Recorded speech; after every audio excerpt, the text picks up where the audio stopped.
नमस्कार. जॉब माझा अपडेटवर आपलं सर्वांचं पुन्हा एकदा स्वागत आहे. विद्यार्थी मित्रांनो, आरोग्यसेवक तांत्रिक या घटकासाठी आपण येथे सिरीज सुरू केलेली आहेत. आरोग्यसेवक तांत्रिकमधील 80 मार्कापैकी मॅक्झिमम मार्क आपल्याला घेता यावे यासाठी आपण महत्त्वपूर्ण असे सिलेबसनुसार आपण येथे प्रश्न घेणार आहोत. याआधी आपण काही व्हिडिओ आपण अपलोड केलेले आहेत, ते जाऊन तुम्ही चेक करू शकता. व्हिडिओमध्ये चॅनलच्या प्लेलिस्टमध्ये जाऊन तुम्ही आरोग्यसेवक तांत्रिक या प्लेलिस्टला जाऊन तुम्ही ती व्हिडिओ चेक करू शकता. तर आज आपण विद्युत धारेचे परिणाम यावर आधारित भाग 2 येथे बघणार आहोत. याआधी भाग 1 अपलोड केलेला आहे, ते जाऊन तुम्ही बघू शकता. तर चला व्हिडिओला सुरुवात करूया. तर बघा, पहिला प्रश्न आहे, खालीलपैकी कोणता विद्युत धारेचा खराब वाहक आहे? म्हणजेच प्रश्न असा आहे, खालीलपैकी कोणता हा विद्युत धारेचा बॅड कंडक्टर आहेत, म्हणजे खराब वाहक आहेत? तर याचं बरोबर उत्तर असेल ऑप्शन क्रमांक सी, डिस्टिल्ड वॉटर हे विद्युत धारेचा एक बॅड कंडक्टर आहेत. बॅड कंडक्टर ऑफ इलेक्ट्रिसिटी आहेत तो, हे लक्षात असू द्या. त्यानंतर बघा, विद्युत बल्बमध्ये विद्युत धारेचा कोणता प्रभाव वापरला जातो? म्हणजेच विद्युत बल्ब जो असतो, त्या विद्युत बल्बमध्ये विद्युत धारेच्या कोणत्या प्रभावावर विद्युत बल्ब कार्य करतो, असा हा प्रश्न आहे. प्रश्न फिरून आला असता अशा प्रकारे प्रश्न विचारू शकतो की विद्युत बल्बमध्ये विद्युत धारेचा कोणता प्रभाव वापरला जातो? तर याचं बरोबर उत्तर असेल ऑप्शन क्रमांक ए, उष्मीय प्रभाव. म्हणजेच विद्युत बल्ब हे विद्युत धारेच्या उष्मीय प्रभावावर कार्य करतो. त्यानंतर बघा, प्रश्न क्रमांक 3, विद्युत धारेचे कोणते प्रभाव निर्माण करतो?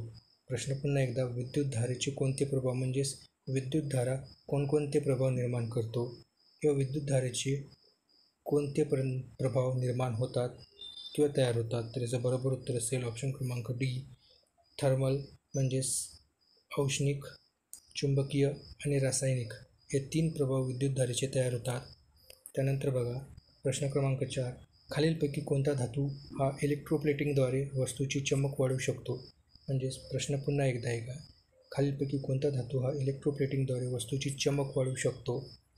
म्हणजेच याचं बरोबर उत्तर असेल ऑप्शन क्रमांक बी, क्रोमियम. तर क्रोमियम या धातूने आपण कोणतेही धातूचं इलेक्ट्रोप्लेटिंग करून, म्हणजेच त्याच्यावर विद्युत लेपन करून त्याची जी चमक असते ती वाढवू शकतो.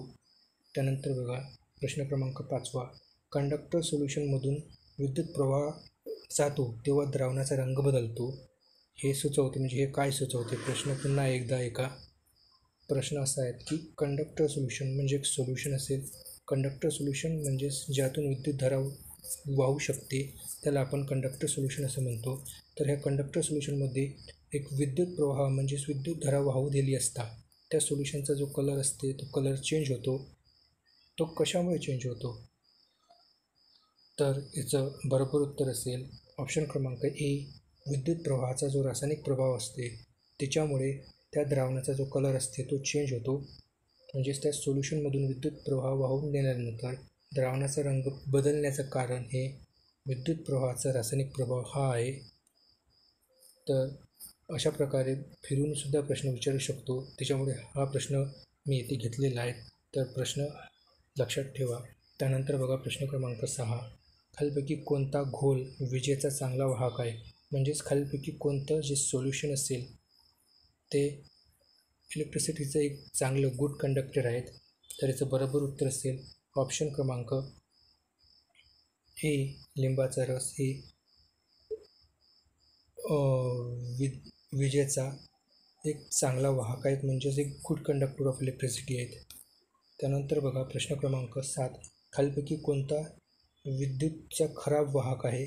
खालीलपैकी कोणता विद्युतचा खराब वाहक आहे म्हणजे इलेक्ट्रिसिटीचा एक बॅड कंडक्टर आहेत याच्यापैकी? तर याचं बरोबर उत्तर असेल ऑप्शन क्रमांक डी, रबर हा इलेक्ट्रिसिटीचा एक बॅड कंडक्टर आहे. त्यानंतर बघा, प्रश्न क्रमांक 8, खाद्यपदार्थ सुरक्षित ठेवण्यासाठी लोखंडाचे डबे कोणत्या धातूने इलेक्ट्रोप्लेट केले जाते? म्हणजेच जे लोखंडाचे काही डबे असतात ज्यामध्ये आपण खाद्यपदार्थ साठवले जातात, म्हणजेच जिथे मोठमोठ्या कंपन्यांमध्ये जे खाद्यपदार्थ डब्यामध्ये भरून येतात, लोखंडी डब्यामध्ये, टीनच्या डब्यामध्ये, तर त्या डब्याला कोणत्या धातूने इलेक्ट्रोप्लेट केले जाते सुरक्षित ठेवण्यासाठी? तर याचं बरोबर उत्तर असेल ऑप्शन क्रमांक ए, त्या लोखंडी डब्यावर टीन या धातूचं लेपन केले जाते, त्याच्यामुळे खाद्यपदार्थ हा सुरक्षित राहतो, त्याच्यावर कोणत्याच प्रकारचा रासायनिक प्रभाव पडत नाही. त्यानंतर बघा प्रश्न क्रमांक 9, सायकलचे हँडल आणि व्हील रिम चमकदार बनवण्यासाठी कोणता धातू इलेक्ट्रोप्लेट केला जातो? म्हणजे सायकलची जी रिम असते आणि ते हँडल असते त्याच्यावर कोणत्या धातूचं इलेक्ट्रोप्लेटिंग म्हणजेच लेपन केले जाते, असा प्रश्न आहे. तर याचं बरोबर उत्तर असेल ऑप्शन क्रमांक ए, क्रोमियम या धातूचं लेपन केले जाते चमकण्यासाठी.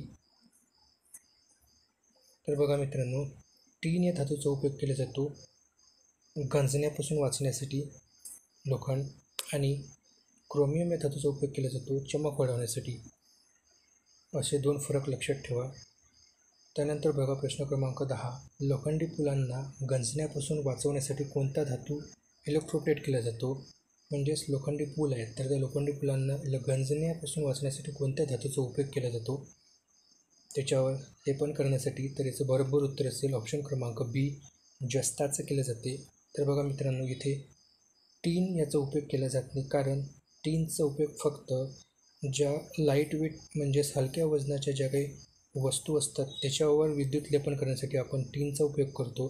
परंतु जे जास्त वजनाचे आणि हेवी वेटेड वस्तू असतात किंवा हेवी वेटेड काही मटेरियल असतात त्याच्यासाठी आपण त्या लोखंडी वस्तूला लेपन करण्यासाठी जस्ताचा उपयोग करतो. त्यानंतर बघा प्रश्न क्रमांक 11, इलेक्ट्रिशियन रबराचे हातमोजे घालून काम करतो, का करतो?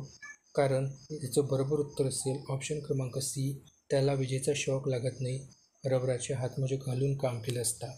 त्यानंतर बघा प्रश्न क्रमांक 12, यापैकी कोणता विद्युत धारेचा चांगला वाहक आहे? म्हणजे एक चांगला कंडक्टर आहेत, म्हणजे त्या वाहकातून इलेक्ट्रिसिटी सहज वाहून जाते. तर याचं बरोबर उत्तर असेल ऑप्शन क्रमांक डी, पितळ हे विद्युत धारेचा एक चांगला वाहक आहे. तर इतर सर्व 3 हे बॅड कंडक्टर ऑफ इलेक्ट्रिसिटी आहेत. त्यानंतर बघा प्रश्न क्रमांक 13, क्रोमियम कशाचा प्रतिरोध करतो? म्हणजेच क्रोमियम हा जो धातू आहे हा कशाचा प्रतिरोध करतो? तर याच्या आधीच आपण बघितलं मित्रांनो की क्रोमियम हा धातू कोणत्याही धातूला किंवा कोणत्याही वस्तूला चमकदार बनवण्यासाठी केला जातो.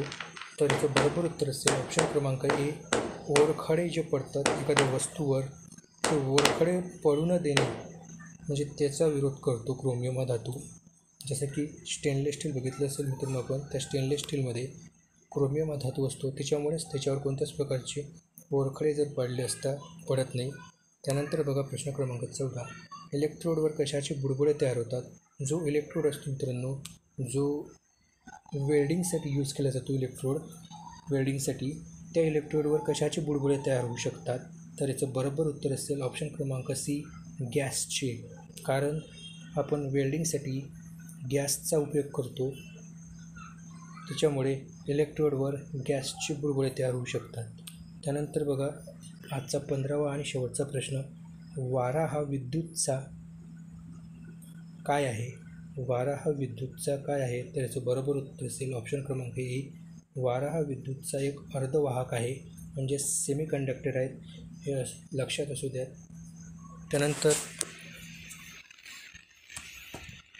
त्यानंतर बघा विद्यार्थी मित्रांनो, अशाच प्रकारच्या व्हिडिओसाठी तुम्ही चॅनलला सबस्क्राईब करा आणि या व्हिडिओला लाईक करा आणि जास्तीत जास्त शेअर करा, म्हणजे जास्तीत जास्त व्यक्तींपर्यंत पोचू शकेल. धन्यवाद. जय हिंद, जय महाराष्ट्र.